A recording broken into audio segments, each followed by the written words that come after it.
Halo Bapak, Ibu, Saudara-saudari, serta anak-anak yang saya kasihi. Bertemu lagi di channel Legend Chen. Sebelum kita mulai pembelajaran kita pada hari ini, ingat, subscribe, like, dan share sebanyak-banyaknya ya, supaya semakin banyak yang bisa mendapatkan ilmu yang sama seperti kamu. Yuk, segera di-subscribe, di-like, dan di-share, biar makin semangat lagi Legend Chen membuat video-video pembelajaran selanjutnya.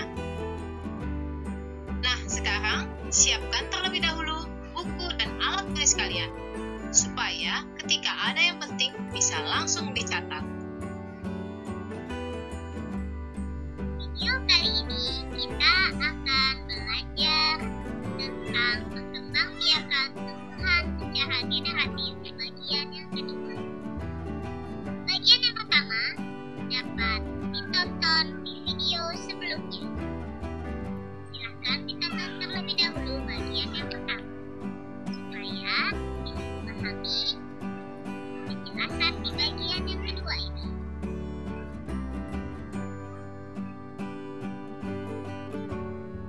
Tujuan pembelajaran dalam video ini adalah 1. Mengetahui fungsi putik dan benang sari pada bunga. 2. Mengetahui bagian-bagian putik dan benang sari. 3. Mengetahui pengertian penyerbukan pada tumbuhan. 4. Memahami proses penyerbukan pada tumbuhan. 5. Mengetahui dan memahami jenis-jenis penyerbukan.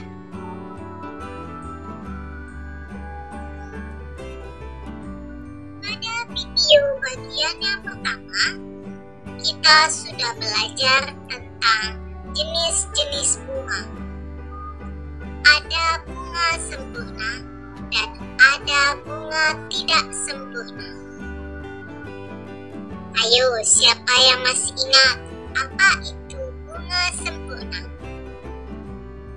Ya, bunga sempurna adalah bunga yang memiliki putik dan benang sari dalam satu bunga. Sedangkan bunga tidak sempurna hanya memiliki salah satunya saja, benang sari atau putik. Pada bunga, benang sari berfungsi sebagai alat kelamin jantan. Benang sari memiliki bagian-bagian yang terdiri dari kepala sari dan tangkai sari, yang dapat kalian lihat pada gambar yang tersedia.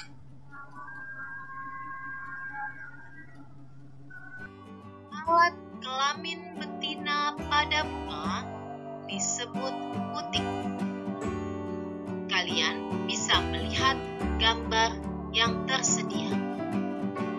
Pada gambar, putik memiliki bagian-bagian. Ada yang disebut kepala putik, tangkai putik, bakal buah, dan bakal biji.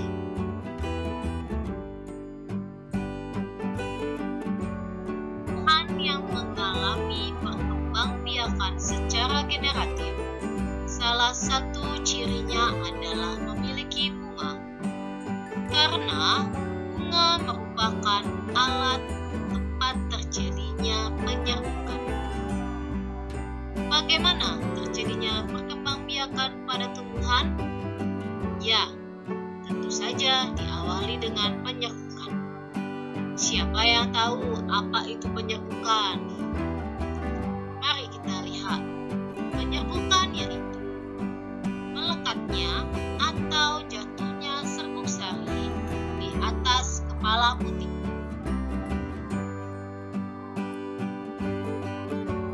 Sekarang kita lihat skema proses penyerbukan. Serbuk sari jatuh di atas kepala putik. Lalu bertemu dengan sel telur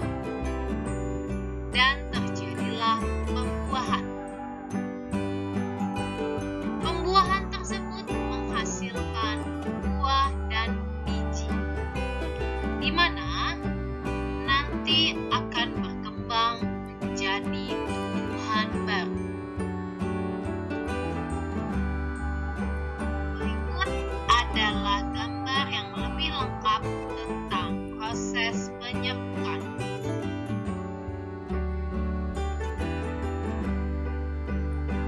Sekarang kita akan belajar tentang jenis-jenis penyerbukan. Yang pertama, berdasarkan asal serbuk sari. Penyerbukan dibedakan menjadi 4 jenis. Penyerbukan sendiri, penyerbukan tetangga, penyerbukan silang, dan penyerbukan baster. Berikut adalah gambar proses penyerbukan berdasarkan asal serbuk sari. Dapat kalian lihat dan kalian pahami terlebih dahulu.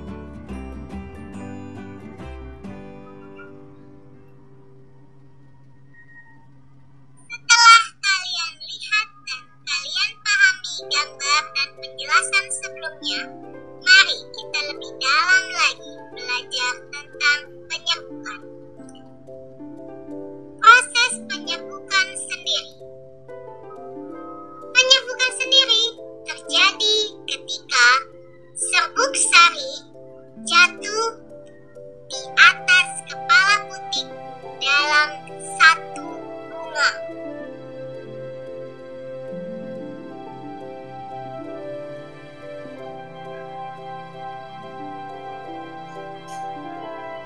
Sekarang kita akan belajar tentang penyerbukan tetangga. Penyerbukan tetangga terjadi apabila dalam satu pohon ada 2 bunga. Benang sari bunga yang satu jatuh di atas kepala putik bunga yang lain masih dalam satu pohon atau satu tumbuhan.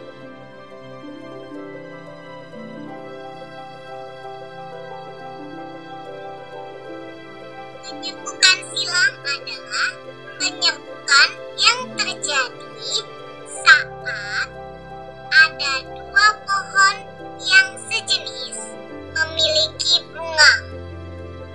Pohon A dan pohon B itu sejenis. Bunga di pohon A, serbuk sarinya jatuh di atas kepala putik bunga di pohon B.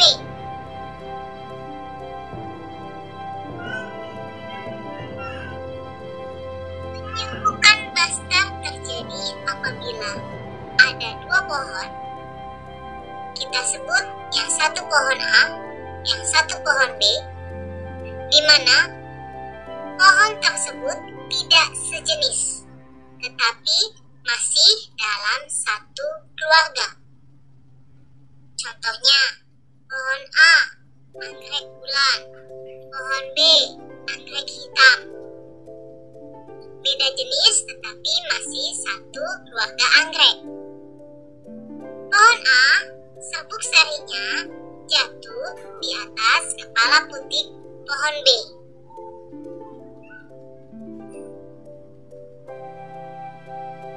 Sekarang kita akan belajar jenis-jenis penyerbukan berdasarkan perantaranya.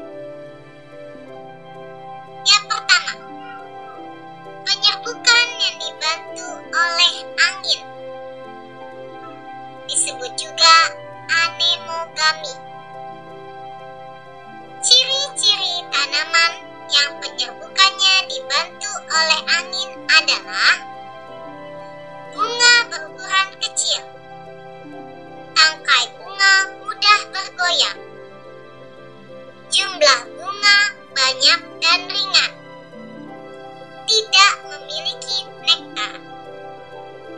Contoh tanaman yang penyerbukannya dibantu oleh angin adalah padi, jagung, dan gandum.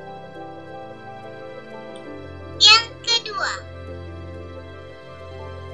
tanaman yang penyerbukannya dibantu oleh air disebut hidrogami.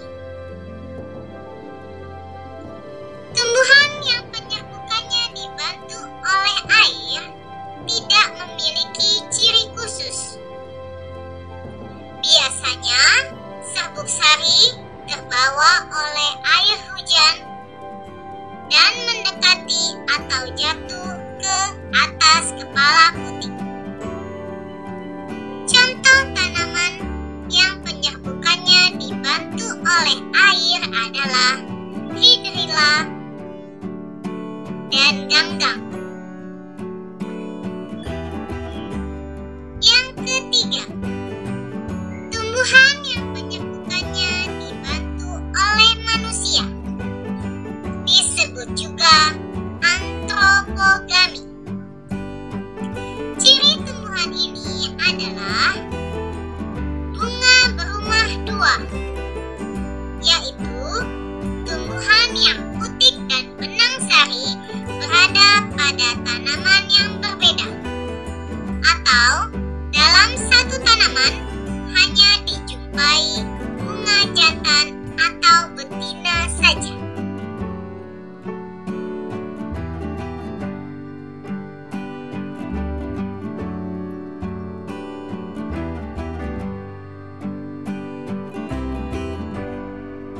Yang keempat adalah penyerbukan yang dibantu oleh serangga, disebut juga entomogami.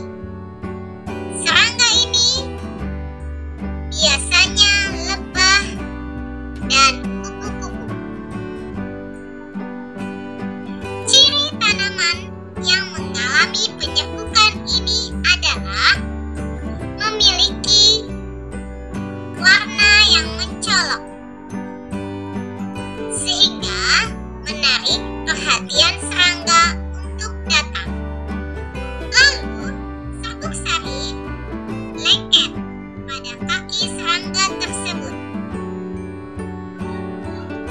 Umumnya, terjadi simbiosis mutualisme karena serangga memperoleh keuntungan berupa menghisap nektar pada bunga. Nektar ini nanti akan dijadikan cadangan makanan oleh serangga karena mengandung sumber energi berupa glukosa. Contoh tumbuhan yang mengalami entomogami adalah bunga matahari.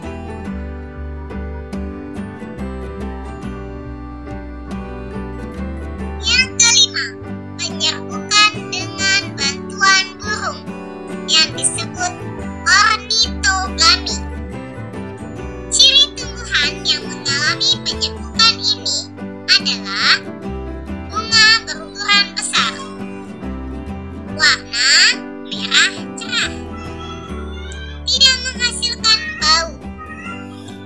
Nektar tersedia cukup banyak. Mahkota bunga berbentuk trompet. Burung yang biasa membantu penyerbukan adalah kolibri. Kolibri adalah burung yang memakan nektar bunga. Contoh tumbuhan yang mengalami penyerbukan ini adalah tumbuhan dadap dan bunga cangkring.